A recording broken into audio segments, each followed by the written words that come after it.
Odebrecht es un conglomerado brasileño de negocios en los campos de la ingeniería y la construcción. También participa en la manufactura de productos químicos y petroquímicos. Instituida como compañía en 1944, el grupo está presente en Sudamérica, América Central, las Antillas, Norteamérica, África, Europa y el Medio Oriente. La compañía constructora fue fundada por el ingeniero Norberto Odebrecht y se ubica su sede central en Salvador de Bahía, Brasil. Actualmente está situada como la más grande constructora de América Latina, con ganancias anuales pertenecientes al orden de 31.000 millones de dólares estadounidenses, lo que equivale a 19.768.083.861.980 pesos chilenos, o para simplificarlo, aproximadamente 71.600.000 sueldos mínimos de nuestro país. La compañía constructora participó en varios contratos de obras públicas durante diferentes gobiernos en Brasil y en la dictadura militar del país. A principios de 2016, en el marco de la operación Autolavado, el juez Sergio Moro emitió órdenes judiciales en contra de varios ejecutivos de Odebrecht por supuestos delitos como corrupción, evasión de divisas, organización criminal y lavado de dinero. Entre ellos, Marcelo Odebrecht, el nieto y fundador de la compañía y el director de esta desde 2005, que después de ser imputado renunció a su cargo. La Operación Lava Jato es un caso que comenzó en 2014 denominado como la mayor investigación de corrupción en la historia de Brasil. Ha implicado a más de 40 legisladores del Grande Sudamericano y hasta su expresidente Lula da Silva. En este esquema de corrupción, constructoras pagaban sobornos a ejecutivos y políticos a cambio de adjudicaciones a dedo de grandes contratos licitados por Petrobras. La operación recibió el nombre de Autolavado debido al uso de una red de lavanderías y gasolineras para lavar el dinero procedente de actividades delictivas supuestamente desde 1997. La investigación fue llevada a cabo por la Policía Federal de Brasil con el objetivo de investigar este esquema de lavado de dinero sospechoso de haber movido más de 10.000 millones de reales brasileños. Desde el inicio de la investigación, se han realizado 1.117 procedimientos judiciales, con 574 órdenes de búsqueda o captura de sospechosos y con un resultado de 160 presos, siendo 70 prisiones preventivas, 85 en prisión temporal y 5 con prisión en flagrancia. El juez Moro declaró culpable al expresidente Lula da Silva el 6 de abril de 2018, cuando se ordenó su detención y su ingreso a prisión. El 15 de junio de 2018, el máximo tribunal brasileño declaró inconstitucional el método que utilizó el juez Moro y permitió tomar el testimonio al expresidente, donde envió a unos 500 policías federales a buscar al expresidente en su casa en São Bernardo do Campo para ser interrogado por un comisario. La Corte Suprema aguarda el pronunciamiento de la fiscal general, Raquel Dodge, antes de someter a votación un pedido de libertad de Lula, que fue condenado a 12 años y un mes de prisión. Ahora, ¿por qué oímos de Odebrecht fuera de este caso y aún más lejos en otros países? El 21 de diciembre de 2016, el Departamento de Justicia de los Estados Unidos publicó una investigación sobre la constructora brasileña Odebrecht, en la que se detalla que ésta habría realizado sobornos de dinero y sobornos a funcionarios del gobierno de 12 países para obtener beneficios en contrataciones públicas. Entre estos países se encuentran Angola, Mozambique, Colombia, México, Panamá, Guatemala, República Dominicana, Perú, Argentina, Venezuela y Ecuador. Odebrecht creó una caja B a finales de los años 1980 con el nombre de Sector de Relaciones Estratégicas para disimular su red de coimas. Concepción Andrade, ex empleada de la empresa, fue la primera secretaria del ilegal Departamento de Sobornos, con base en Brasil desde 1987. A su despido en 1992, se marchó a casa con los registros que había levantado y los guardó durante 30 años hasta entregarlos a la justicia brasileña y a la comisión del Congreso encargada de la investigación. Estados Unidos entró en la investigación y publicó un documento judicial que muestra que, empezando en 2009, Odebrecht pagó aproximadamente 349 millones de dólares en sobornos a varios partidos políticos del país, funcionarios extranjeros y sus representantes en Brasil. Financiaba las campañas políticas en las elecciones para obtener beneficios y contratos de obras de construcción con gobiernos locales en diferentes distritos del país, con el gobierno central y varias empresas públicas administradas por el Estado. Washington menciona específicamente muchos contratos con la petrolera estatal Petrobras durante diferentes gobiernos en los últimos años. La justicia brasileña condenó al millonario y expresidente de la constructora Marcelo Odebrecht a 19 años y 4 meses de prisión por el escándalo de corrupción. Eduardo Cunha, presidente de la Cámara de Diputados de Brasil, está actualmente preso, a la espera de ser procesado por corrupción. Según los fiscales estadounidenses, entre 2007 y 2014, Odebrecht realizó múltiples pagos de sobornos por valores de más de 25 millones de dólares a funcionarios gubernamentales en Argentina. El caso de Odebrecht explotó en Argentina luego de que el 7 de mayo de 2018 se revelara el testimonio de Marcio Faría, exdirector de la constructora, donde señala el pago de sobornos y la forma de trabajar con el gobierno de Néstor Kirchner en Argentina.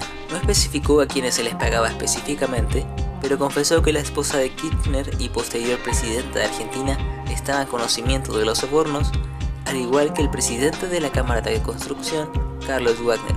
Uno de los pagos que confesó haber realizado Odebrecht fue el de 25 millones de dólares para adjudicarse la obra de una extensión de redes troncales de gasoductos, la que se vio dificultada por la muerte de Néstor Kirchner. Cristina Fernández, al asumir la presidencia en 2007, pausó el pago de los sobornos y de la construcción hasta que Jorge Corcho Rodríguez, empresario, intervino para continuar el proyecto. La confesión de Faría también apunta a que Odebrecht debió asociarse con empresas locales sugeridas por el gobierno para adjudicarse proyectos en Argentina, debido a que de otra forma era imposible. Faría explica que si Odebrecht tenía el 50% de la participación en un proyecto, la brasileña se encargaba de pagar la mitad de lo correspondiente a los sobornos. La otra mitad era cancelada por las empresas locales.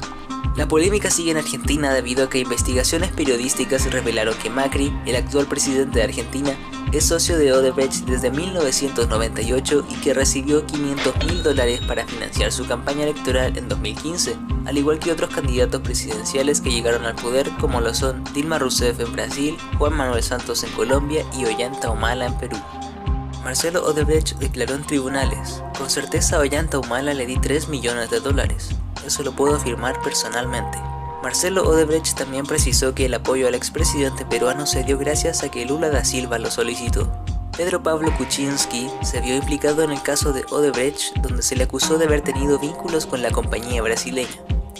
En diciembre de 2017, representantes del Congreso peruano presentaron una moción para solicitar la destitución del ahora expresidente. Desde Odebrecht aseguraron haber pagado $782.000 por 7 consultorías a la firma Westfield Capital, donde PPK era director, entre noviembre de 2004 y diciembre de 2007. El mayor problema está en que 4 de las transacciones habrían ocurrido durante la estancia de Pedro Pablo Kuczynski en el gobierno del expresidente Alejandro Toledo, cuando ejercía como ministro de Economía y primer ministro. El Congreso aprobó admitir la moción de vacancia contra Kuczynski después de que se diera por hecho que el mandatario había mentido al no reportar los supuestos pagos que recibió de Odebrecht mientras era ministro de Alejandro Toledo. Kuczynski dijo que jamás había favorecido a ninguna empresa o persona en los cargos que ha ocupado. El Congreso votó por la moción de vacancia. Sin embargo, los resultados no alcanzaron a las 2/3 partes necesarias para aprobar dicha medida. Kuczynski siguió al mando. Lo mejor para el país es que yo renuncie. El Tribunal Legítimo de Venezuela sesionó a principios de abril de 2018 en Bogotá, Colombia, al estar en el exilio, una investigación penal al presidente de Venezuela, Nicolás Maduro. La acusación la formuló la fiscal suspendida de ese país, Luisa Ortega, quien al hacer una exposición de los delitos por los que se pide ser procesado Maduro, dijo que se sustentan en la corrupción y lavado de activos, esto por haber recibido coimas de parte de la empresa brasileña Odebrecht, la cual se benefició con obras por más de $2.500 millones en Venezuela. Especulan y roban como nosotros. En 2012, Odebrecht depositó $1,5 millones a la cuenta de una empresa en Islas Vírgenes vinculada a Emilio Lozoya, importante personaje en la campaña presidencial de Enrique Peña Nieto, actual presidente de México. Se observó que Peña Nieto se reunió varias veces con Marcelo Odebrecht en 2010, 2011, 2012 y 2013. El fiscal de delitos electorales, Santiago Nieto, comenzó a investigar el caso Odebrecht en México y reveló que Emilio Lozoya le había pedido que lo declare inocente. Luego de esta filtración, Santiago Nieto fue sospechosamente despedido de su puesto de fiscal. Todas estas investigaciones han sido realizadas desde Brasil.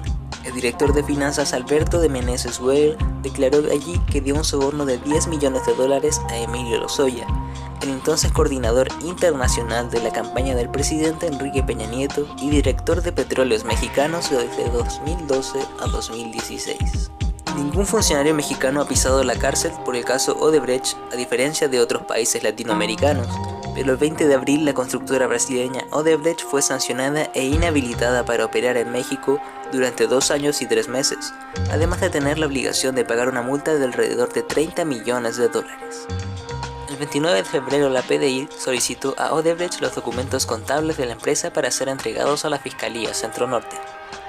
La investigación se enmarca dentro del caso de corrupción OAS, también empresa brasileña con los mismos fines que Odebrecht y ubicada en la misma ciudad que la arista chilena, ha sido vinculado a Marco Enrique Sominami por el uso de un jet privado prestado por la empresa y a Michelle Bachelet, luego de que un reportaje de la revista Veja de Brasil la relacionara con la empresa.